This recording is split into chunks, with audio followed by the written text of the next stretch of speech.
regrets. Oh, Yeah. like shit. I shouldn't have partied so hard in my 20s. Exactly. And, Like, I shouldn't have, exacerbated all of this. Yeah, I mean, at the end of the day, the idea really is to do what you just did, though, and reflect back and learn from the things that you did do that really didn't serve you, and then make adjustments, right? Real business owner. Whatever your situation is currently is not your forever situation. That's really what real business owners is, man. Like, we don't care where you come from, where are you going? Our goal and our job is to reduce the mistakes that you have to make or the money that you have to lose. You want to be an entrepreneur, you want to be successful, don't give up. You learn, adjust, and continue to move forward. Welcome back to the Real Business Owners Podcast with myself, Trevor Cowley, and today we have Sunny Hutton on the show. Welcome. Hi. Okay. Guys, Sunny's, I've known her and her husband probably 6 or 7 years now. They've known me as the loud guy in the gym, the annoying guy. I think that they've almost pulled my membership several times. Maybe. Maybe just a couple times. I'm sure if there was a complaint box that it would be my name. Full of you. Full of me. No, we love you. We love you there. I always tell people, you guys bring the fitness, but I bring the culture, So I love think, that. I'm wondering why I'm still getting charged. I think I've talked to somebody about that. I think you know people, so we can make that happen. So Sunny and her husband have been the co-founders of Fitness Culture, the gym, and the app. Yes. And the app is really where your guys' main focus is right now, right? Yeah. So that people have the ability to, get jacked and look good no matter where they're at. Yep. Let's talk about the fact that you guys, known each other for since high school or something like that? Yeah. Sweethearts. You guys went to college. Not sweethearts, but we sweethearts? knew each other in high You guys school. were messing around? No. No. After college, Jake was way too serious about Okay. sports, football, and Yeah. everything. Once he was kind of wrapped that up, then he gave me the time of day. Gotcha. Yeah. Okay. So were you already into the whole fitness thing prior to, marrying Jake or dating Jake? I mean, obviously he's they call him the gorilla or vanilla gorilla or whatever for a reason, and he backs the name up. So was that like a lifestyle that he pulled you into, or was that already something that you did? Yes and no. So I was always an athlete so I say yes and no. Yes in fitness, but the type of fitness. He had to kind of pull me into that. So I played soccer in college at Idaho State, and then I stopped playing because I was a concussion-prone person, and it wasn't worth it to me anymore. And so after that, I kind of didn't know what to do. Yeah. I would go to Gold's Gym, and in the town that I'm from, there's a little women's room, and I'd hit 3 rounds of little machine circuits. Yeah. It's funny now to think back to what I would do.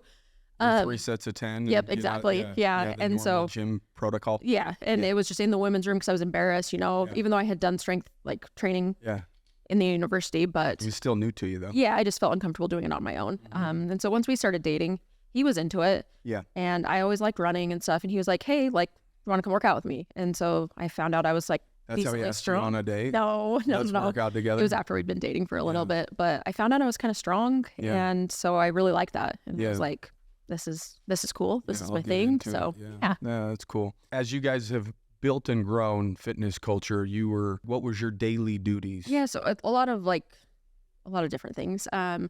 At the beginning, I was in a decent amount of the videos. It was Tutorials, stuff like that. whatever we needed to do. If Steve was out of town for a while and we needed something, I would come help Jake do that. Okay. I input the programming, and I still do that to this day, which is very weird. Jake keeps trying to get me to not do that and hire somebody else.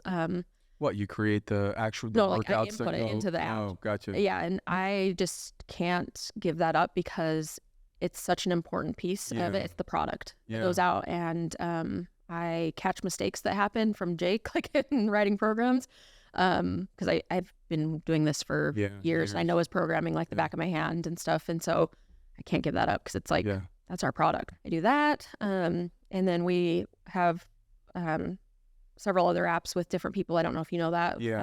So I write programming for some of those. With other influencers or whatever. Yep. And so I'm more a part of Naked Training with Brooke Ents. That's kind of I help her out with stuff. I help her film some content. I'm in more of those videos. I help her in the Facebook group. I write programs for that.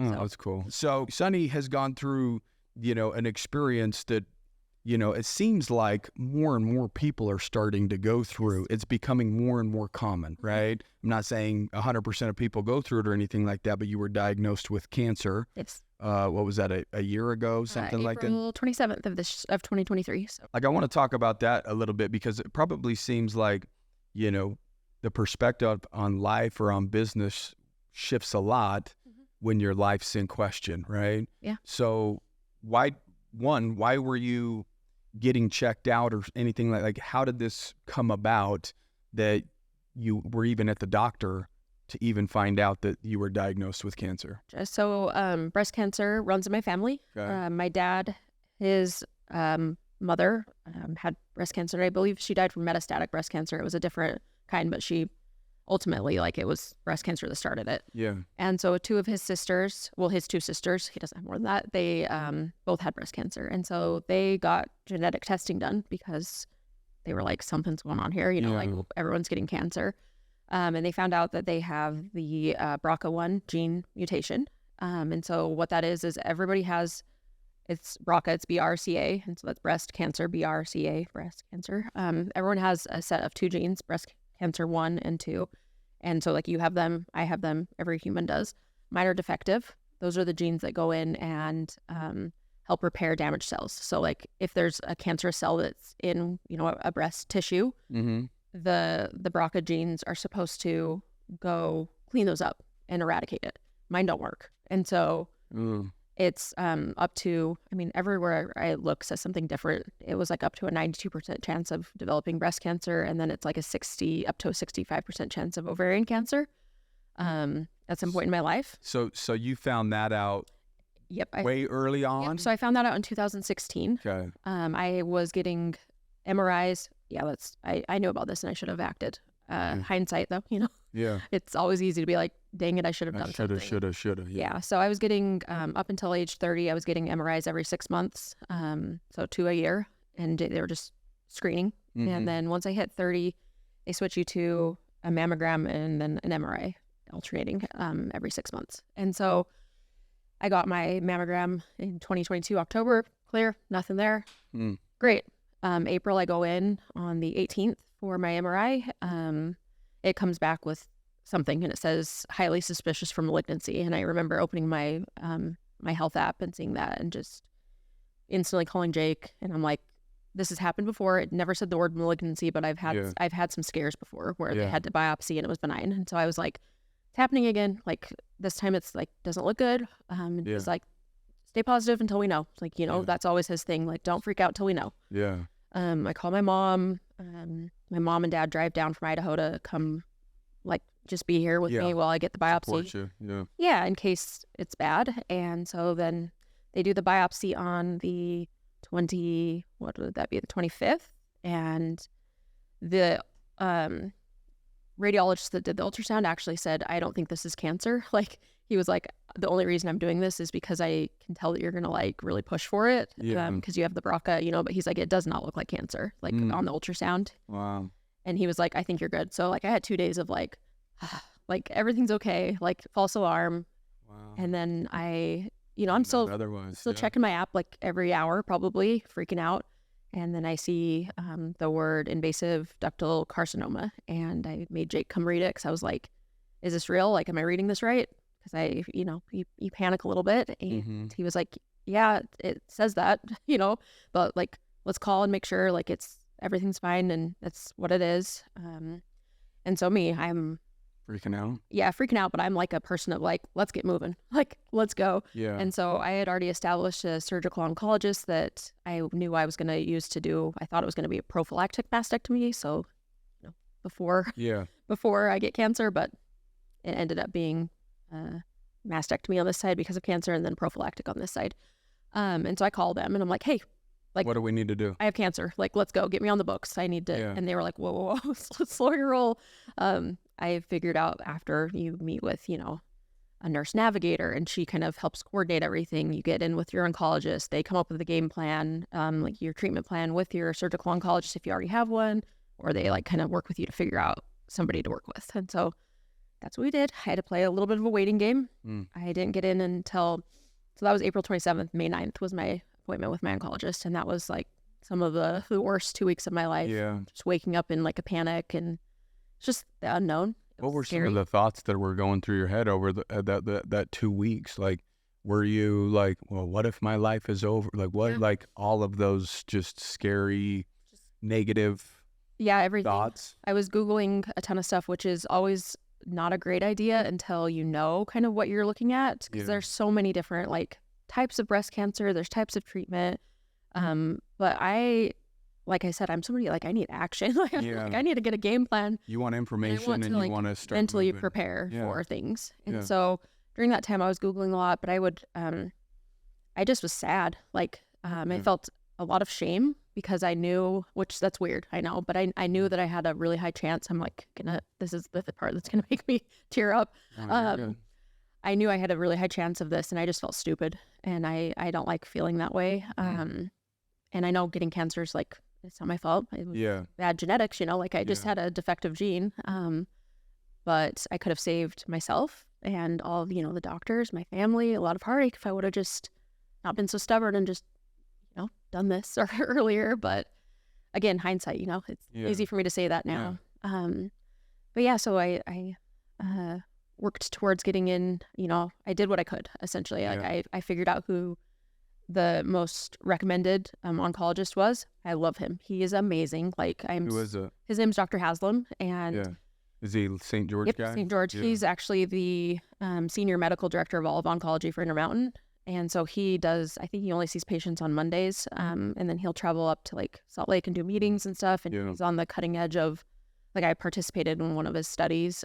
He's still in the thick of it, like in research, like precision genomics, which genomics is like the gene stuff. And so I knew he was the right one to make sure that I got the right treatment. So found that out, called my friend who is she lives in Arizona now, but she was a oncology nurse in Alaska, and she walked me through everything.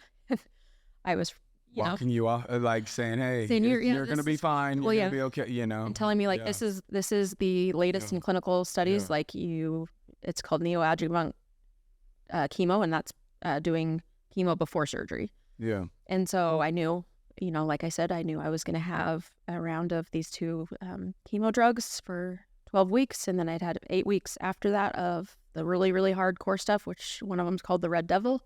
And is it true to its name? Yeah, it was pretty gnarly. People, I like read comments on other cancer stuff, and like it puts people on like life support. Like it's bad. I had to do an echocardiogram to make sure my heart was healthy enough. Wow. Like I was talking to your guy about, you have to get cleared for it essentially. And it has a lifetime limit of, I believe, 8 rounds, and I've already done 4 of them. And so the first 6 weeks weren't bad.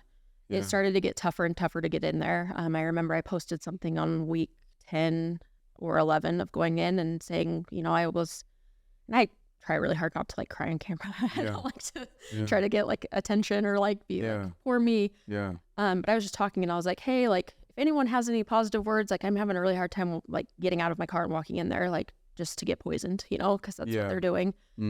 And I remember like breaking down a little bit, and somebody messaged me and told me that really helped to see that they weren't the only ones, like not alone, feeling like, yes, I'm going to have, like, I need this treatment, but it's hard. It's hard to walk in and go get that and know you're just, a few hours away from feeling like shit, like absolute shit. Yeah. So that was kind of my goal with trying to post on Instagram. Open and honest and about the process. Yep. Like, what were some of the, immediate thoughts right after that? Like, man, I wish I would have done this, that, or because again, our brains, we go directly to the negative, right? Like, this could be it. Yeah. Right. And the idea really is to get to a point where, and it has to take a lot of effort and consistency, and it has to be top of mind, where you're fighting, because the negative comes natural. So it takes effort to fight the negative, right? Like, let's try to control the information that I'm putting into my mind, right? Let's control what we're watching, or let's control, my thoughts as much as I possibly can, right? And overpower that. And so, like, what were some of the initial, okay, if this is it, what were some of the, I hate to say, what were some of the, maybe the regrets, or some of the things that were like, hey, I could have, should have, would have done this, that now gives you a whole different perspective now that you're cancer free, that maybe you're like, man, I get a second chance. I'm gonna do this, or this. Right? Yeah. So initially, obviously, I should have done the mastectomy. Yeah. Like that was very stupid of me.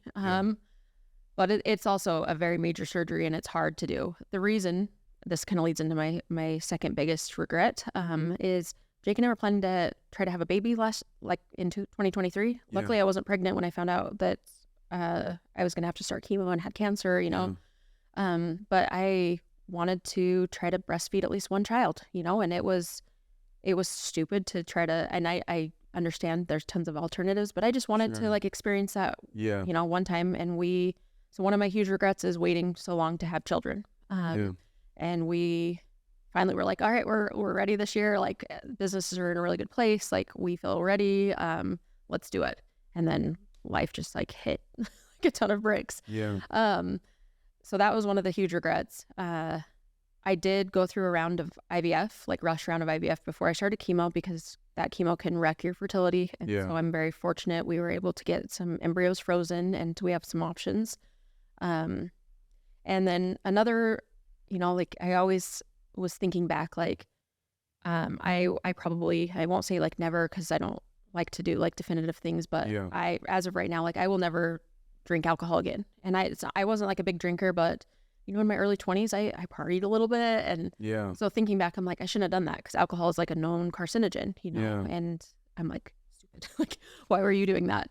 Eating, maybe not as clean as I should have. Yeah. So I was analyzing everything.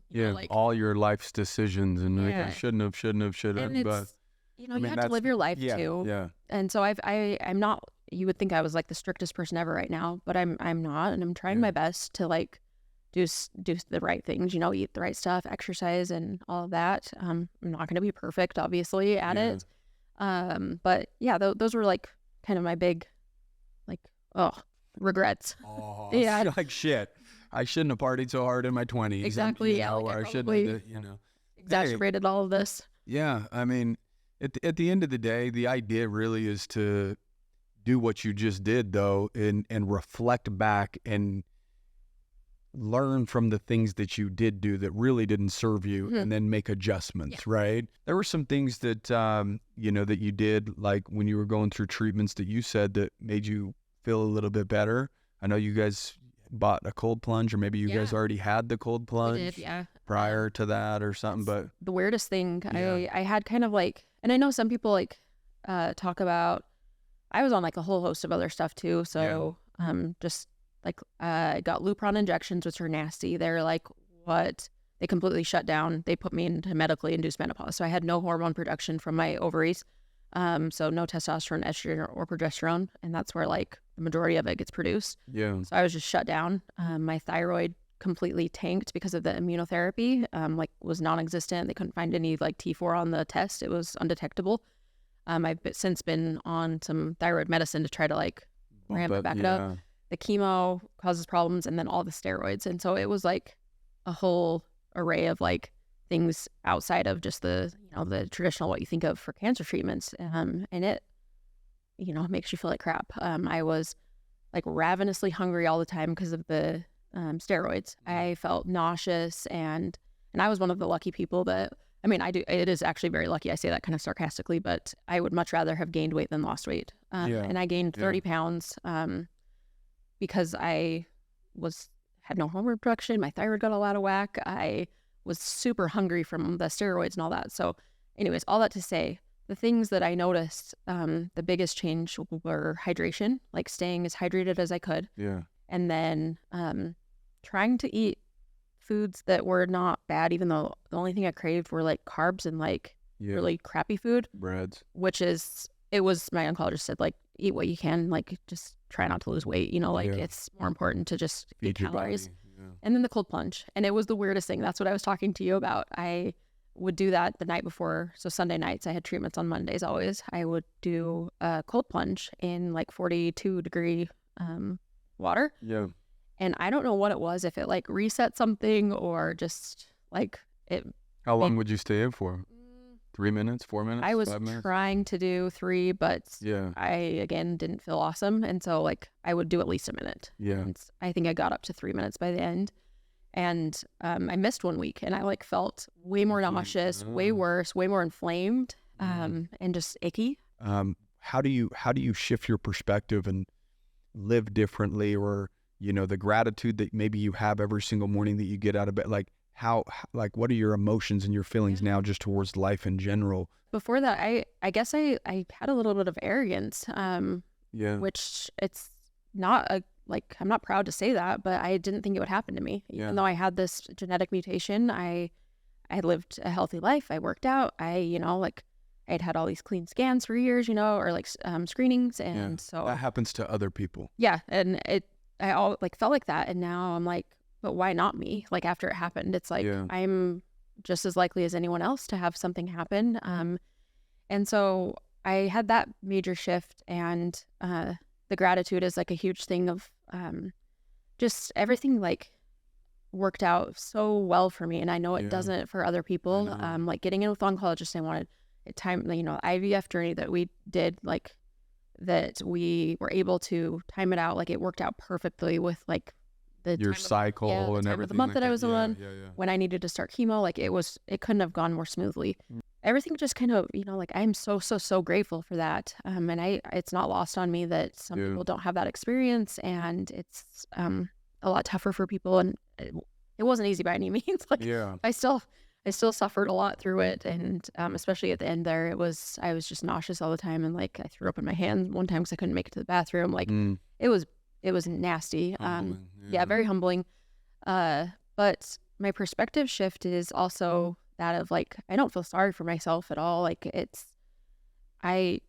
don't want to didn't want to come on here and act like I've had it worse than other people, because everyone has their struggles. I try to remember that at all times, everyone is going through something. There's a burden that everybody's bearing right now. Yeah. And just because mine was cancer, and that's the I don't know, everyone is terrified of that. Doesn't mean that mine's worse. And so I always try to remind myself of that and to be thankful to be where I'm at. What about the support system that you had? I mean, I couldn't have done it without a support system. I don't know, if people don't have a good support system, I don't know how they do it.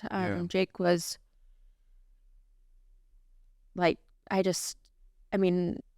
know how to even express my gratitude to him, because I was a little cranky sometimes, and a little I get a little sassy as it is, and during that it was rough on him, and he just had to be I'm just gonna drop the food off in your and leave. I know you're going through a lot right now. The mood swings are just erratic and all over, and it's up and down, and so that was one of the big hurdles that we faced through it. But he stayed at home a ton. He probably had cabin fever. Well, I know he did after it. Stayed at home when I needed, because we have an older dog that needs a lot of help, and I couldn't do that. We don't have kids, but I have a geriatric dog that needs a lot of help. And so he, stayed at home multiple days out of the week, Monday, Tuesday, and Wednesday, and then he'd go to the office on Thursday and Friday. And luckily he was able to do that. Help me, make sure I was eating food and drinking water and getting my medication. I couldn't have done it without him. He was there. And then my parents were a huge help. They drove down from Idaho 7 times because we do have our older dog that needs a lot of help. They were there, to let us go up to do the IVF in Salt Lake. We had to go take care of that. They were there the first day of chemo to make sure, it's scary. You don't know I have no idea what's going to happen. My mom cooked every time, every single meal for me when she was down.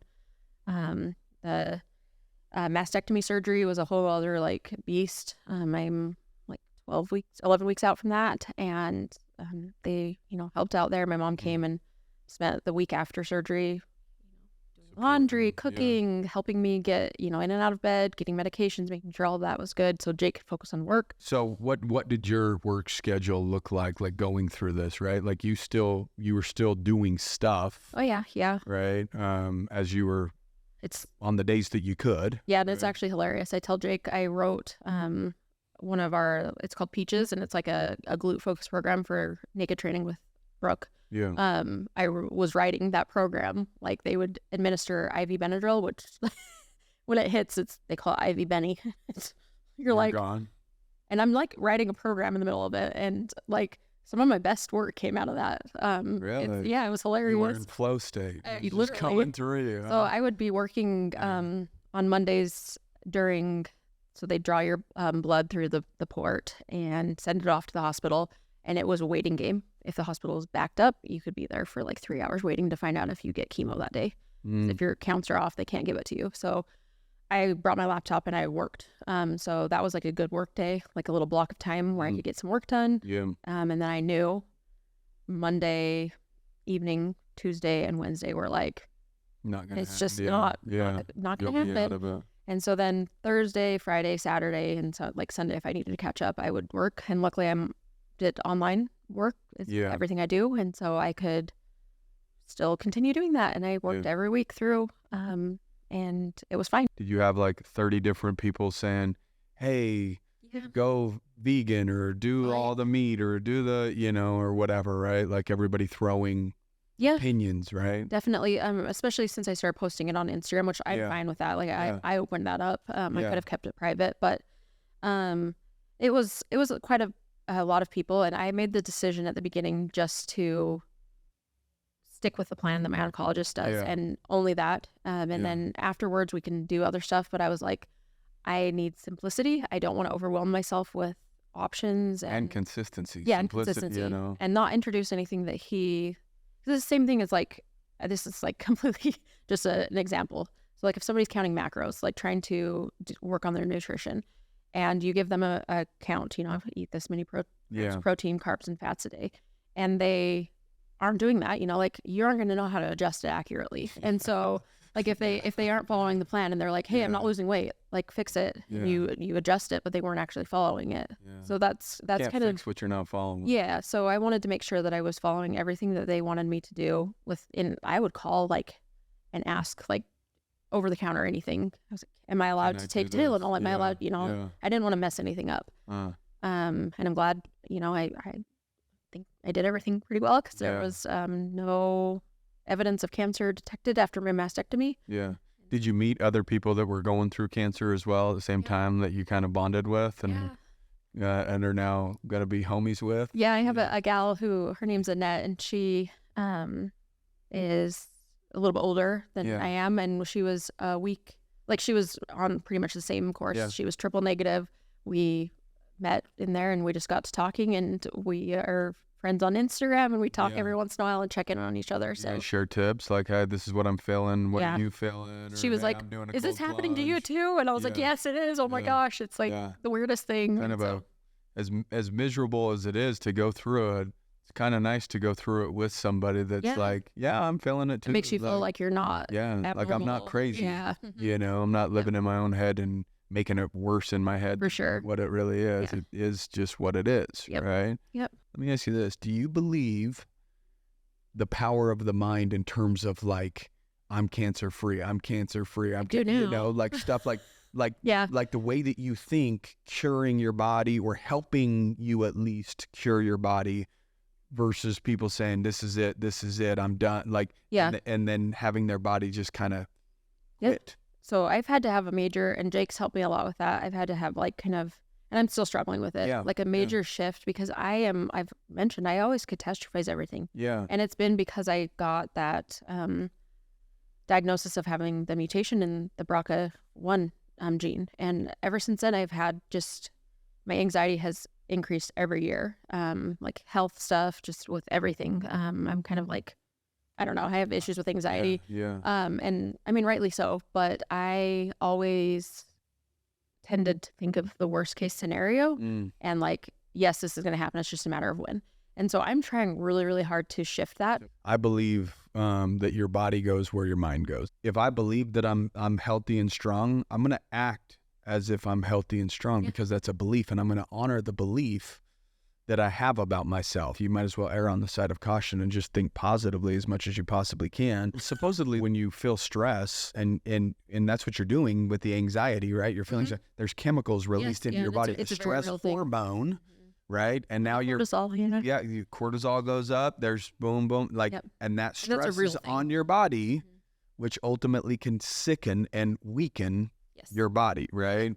And so therefore, I mean, there's some truth to it. Obviously, the depth of it, I'll let smart people kind of determine that. Yeah. So, what's your goals for the next 3 to 5 years? Kind of, obviously you've got some surgeries coming up. You have like something on your life resume that you want to get done that maybe you didn't have prior? Not necessarily that. I just want to get back to where I was. Yeah, like normal. I'm down the 10 of the 30 pounds. I want to lose 20 more pounds to be where I was on day 1 of chemo. Yeah. Just to feel better. And I'm having a hard time doing it. It's not, my body is not the same. It's not responding like it used to. And obviously my thyroid's messed up. My hormones are all out of whack. And so I know it's going to take time. And so a big thing for me right now is having patience with myself. And control what you can and let time do whatever time is going to do. Myself like I would treat like a client or somebody I was working with, and be a little more gentle on myself, because I have been not so gentle the last, in between chemo and surgery. I was like, I gotta go. And I need to chill out a little bit and be a little bit kinder to myself. Maybe it's because you were just looking for some normalcy. Yeah, you were go, like picking up 315 pounds. That's why I did that it's like, okay, like I'm proving to me that I could still do it, and I'm still me. It's so funny you say that, because that day I was actually, I don't know if I actually talked to Shane. Do you know Shane at the gym? Has blonde hair. Anyways, I was talking to him because he was in there, and I was like, I am so frustrated right now. Like, I just want to have like something feel normal. And so I was like, I'm going to max out my deadlift, which my oncologist said, as long as I feel fine to do stuff, do it, and listen to your body and use that as your guide. And I did it, and I felt fine. I didn't get, I wasn't overly sore or anything, but I needed that. Mentally, I needed that. You felt good. Yeah, I just it was up like, and dropping it. Yeah. I am in control. I've got it. Yeah, I'm still strong. I can do this. Yeah. No, that's super cool. Everybody is going to know somebody that's going to face cancer. Everybody, either they're facing it, or they're going to know somebody who's going to, that's just the world that we live in, unfortunately, right? Like, the foods that are most often available to us aren't the most, nutritious. And what I've heard is, like, they went back and even tested, people that were 100 years old. Some of them had a gene, right? Like you were saying, we all have this gene. It's whether or not it gets activated. Yeah. Like that's the difference. Yeah, because of lifestyle factors, nutrition. Correct. Yeah, all that right? stuff. Yep. And so they were saying, oh, this person, they died at 100 years old, but they had the gene. Why did they go 100 years with the gene, and then somebody goes 20 years and then the gene, it gets activated, right? And then they were saying, well, back in those days, the food wasn't as different. The process was a lot different. It wasn't being sprayed with the stuff that we spray on foods now to try to make it grow quicker or to preserve it or whatever it is. Yeah. And so some of that stuff, I mean, it is scary. Yep. And so that's what makes, because what we put in our body obviously turns to cells, right? Yep. And if it's processed and it's bad or whatever, it's easier for it to probably show up and mutate, right? Yep. And I guess get active. Yeah. Right? Am I saying that right? Yeah, so mine is the one that would go kill all the cancer cells. It doesn't work. Yeah. It's broken. Okay. So it's just a defective gene. When something did mutate and the cancer did show up, that didn't do its job. Like a normal person would have been able to eradicate it. Yeah. Those breast cancer before genes. It gets too bad or whatever. Yeah. And so I don't remember who said it. I think it was my surgical oncologist. She said everyone has cancer cells in their bodies at some time or always. Oh, it might have been my plastic surgeon. I don't know. But they said yours just couldn't get rid of them. And so, some people just can't get rid of them. So, yeah, I think unfortunately, it's an unfortunate truth that I think it's just going to continue to be more and more and more normal. 10 years from now, it's going to, it's just been on the rise, right? It's not like it's stunting or anything like that. So somebody has questions about what you were going through or just maybe is going through it and wants support. Yeah, they can check out all the stuff. I love chatting with people in my messages and answering questions. I never want anybody to feel alone or scared. So it is just Sunny Hutton. Yeah. My Instagram handle. Yeah, we'll put it in the bio as well. Yeah. So appreciate you coming in and doing a podcast with me. So it was fun chatting with you, and so super awesome to see you on this side of it. Kind of at the tail end, getting what you need done. Be in the gym kicking your butt soon. Guys, we hope you enjoyed today's episode. Make sure that you rate and review the show. Share the show with somebody that you love and care about that might be going through something that's difficult, like cancer. Other than that, guys, keep kicking ass, and we'll see you next week.